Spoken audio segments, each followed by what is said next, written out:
Welcome to Monday. Monday in Holy Week includes two events highlighted by Mark: the cursing of a fig tree and the cleansing of the temple. These two events feel extremely disconnected. Why is Jesus cursing a fig tree on the way to the temple? Most of us think of it as one of the stranger gospel stories that has some meaning, but we often overlook it in the Holy Week story itself. However, Mark does this a lot in his gospel. He takes two events and uses them as a narrative device to emphasize important points in the story. We will only look briefly at the fig tree because the fig tree will come into play again in the story later on Tuesday. For now, let's read Mark 11:12 through 14. On the next day, when they had left Bethany, he became hungry. Seeing at a distance a fig tree in leaf, he went to see if perhaps he would find anything on it. And when he came to it, he found nothing but leaves, for it was not the season for figs. He said to it, "May no one ever eat fruit from you again."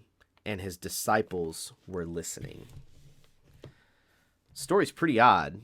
It's 3 verses.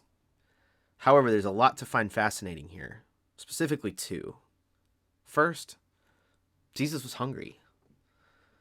The Son of God was on a journey, and he got hungry. It's illustrating Jesus' humanity. The Son of God needed food because he was the Lord in human flesh. It may seem a little silly, but I think Mark wants us to realize that even though Jesus is literally God incarnate, he's also fully man, and the basic needs we all have also apply to our Lord. Also turns out this fig tree had not yielded any fruit, despite the fact that appearing from a distance, it looked like this beautiful fig tree and leaf, and surely Jesus could get a snack from this fig tree as they walked along the road. Once they arrived and Jesus saw this beautiful tree had no fruit, he cursed it. It's pretty odd. Why would he just curse a tree like that? I think it's going to make more sense in the context of the next event that happens in the day, the more famous of the 2 stories, where Jesus cleanses the temple. We're going to focus in on Mark 11:15 through 19 right now. Then they came to Jerusalem, and he entered the temple and began to drive out those who were buying and selling in the temple, and overturned the tables of the money changers and the seats of those who were selling doves. And he would not permit anyone to carry merchandise through the temple. And he began to teach and say to them, "Is it not written, 'My house shall be called a house of prayer for all the nations'? But you have made it a robber's den."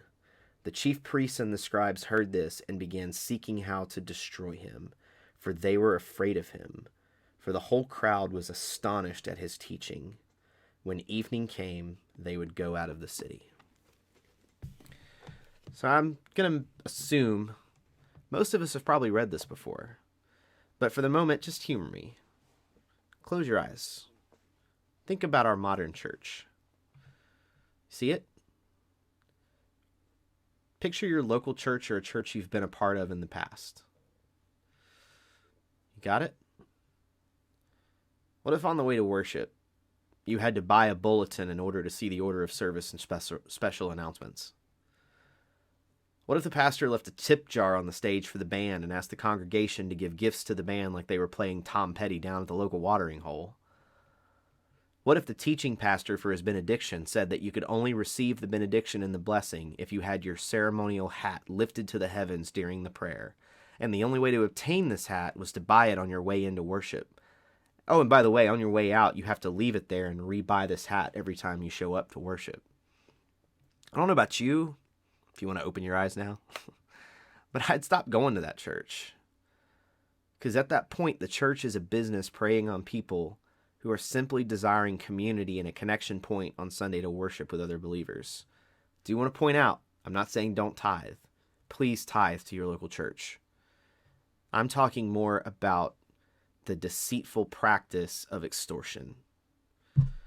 I know that my scenarios that I just listed come across pretty silly, but the point behind it is to put that in context with what Jesus found in the temple.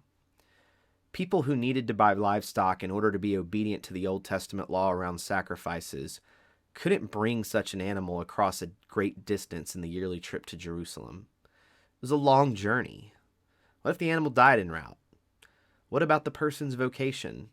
What if you're a simple merchant and you don't have the ability to obtain the proper animal for the sacrifice where you live? Now let's take that to the next level. What if you bring that animal from your hometown and the high priest deems that the sacrifice you have brought is inadequate? Well, now you've taken an animal a great distance, wasted all that time and effort, all because the high priest says it's not up to the proper standard.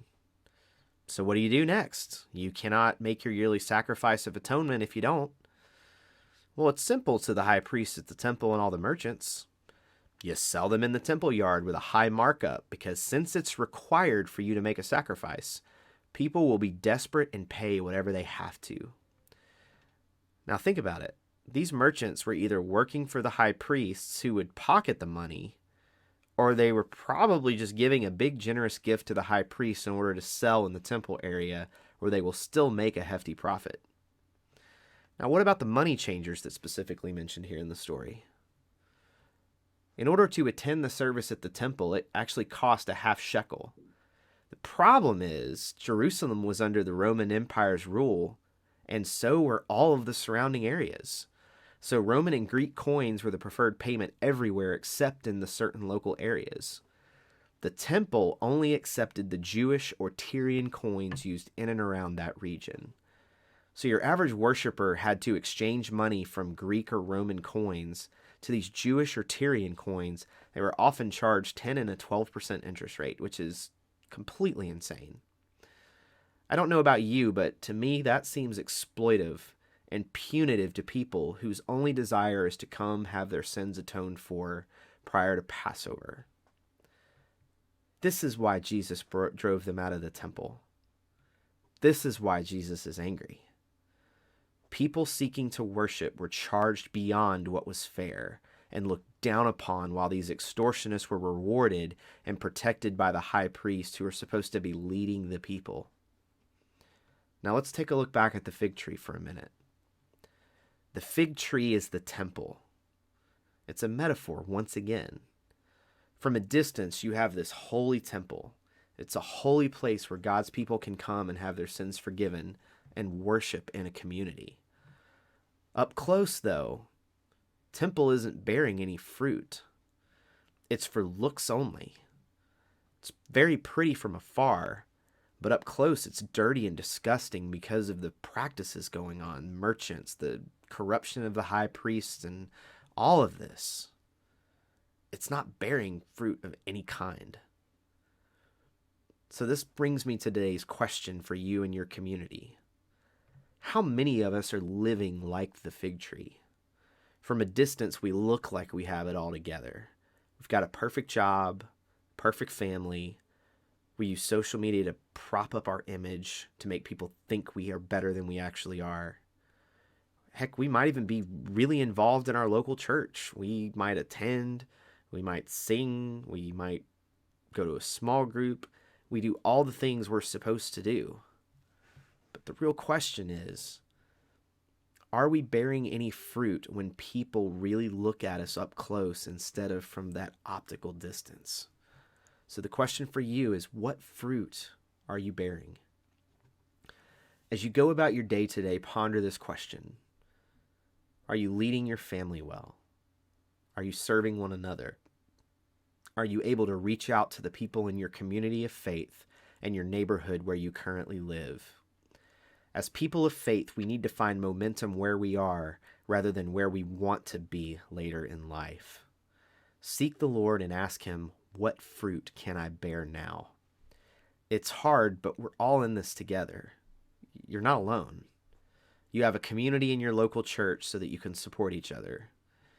If you don't have a community in your local church, you can find some of that community digitally here with Scattered.Church, where we're having some really interesting conversations right now. Or I'm sure there's another local church in your area that would be glad to bring you in as part of their community. I want to close again with the same prayer we did yesterday as a sending, that it may provide momentum, focus, and clarity as we navigate the days ahead. May the Lord bless you and keep you. The Lord make His face shine down on you and be gracious to you. The Lord lift up his countenance on you and give you peace. Have a great Monday wherever you are. The church may be scattered, but it is still a strong church.